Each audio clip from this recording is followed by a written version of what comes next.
Continue, sir. Ladies and gentlemen, honorable commissioners, I am a bisexual man in a 3-year committed relationship with a man who cannot be here today for fear of losing his job and for fear of his family. I've come to ask you to withdraw or table this anti-gay resolution, not because I seek any sanction for my lifestyle, but because I fear the repercussions such a sanctioned condemnation of us as people will have. If you have had any doubts as to whether we are a minority or not, today there can be no doubt. The effect of this resolution, if passed, will be to imply sanction for all those who wish we never existed, for all manner of wrongs people wish to perpetrate against us. Without protections of those elected to lead us, jobs will be lost, housing will be denied us, and all manner of violent actions may ensue. Everywhere such resolutions have been passed, there has been a documented dramatic increase in discrimination and violence against us. In fact, violence against gays, lesbians, and bisexuals has increased 170% in the past 5 years alone. Let there be no doubt. These things have been happening all along and are already on the rise. Assuming we already have the same rights as the majority, people wish to call civil rights protections special rights without ever examining the real conditions of life for us as they exist. This is in some ways understandable. What little mainstream society knows about us is all they generally care to know.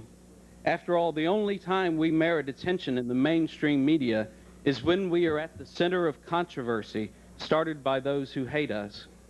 It is easier to hate, fear, or condemn the enemy you do not know. And such controversies as this only serve to widen the distances between us all. The testimonials you are hearing today from your gay, lesbian, and bisexual constituents may seem exceptional or anecdotal, but believe me, they are only the tip of an immense iceberg. We come from all walks of life, all races, economic status, rural and urban, and from all religious traditions. How can such diverse people feel they are part of such a close-knit community? We have close-knit communities simply because we are all survivors of anti-gay hatred and bigotry. Through this, we have a common understanding of our own humanity and the value of protecting the humanity of all people everywhere. I know many people who could not speak against this resolution here today. Their employers have threatened to fire them if they did.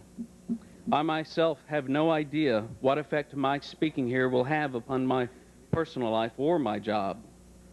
And there are definite risks for every one of us speaking in opposition today, even for those who are straight.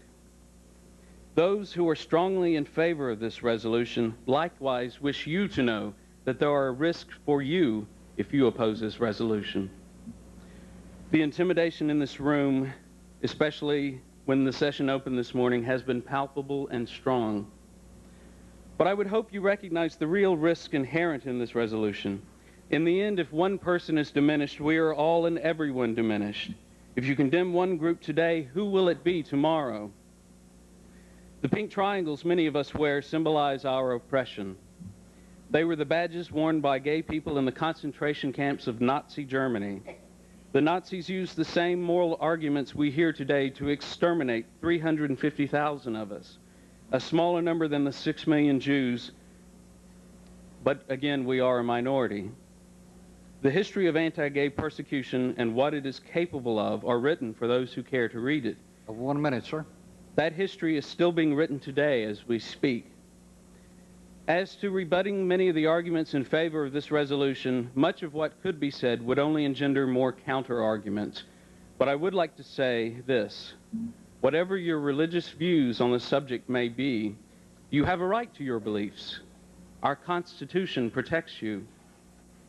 Religious views, however, are a preference, along with whatever behaviors your religion sanctions or condemns.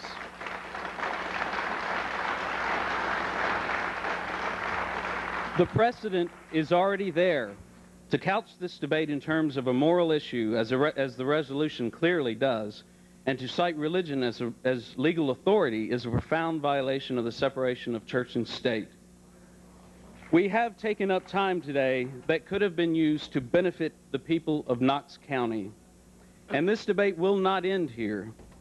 I appreciate your time, however, and I hope I do not have to do this again. This resolution is negative and mean-spirited. Please table or withdraw it. There is enough room in this world for everyone.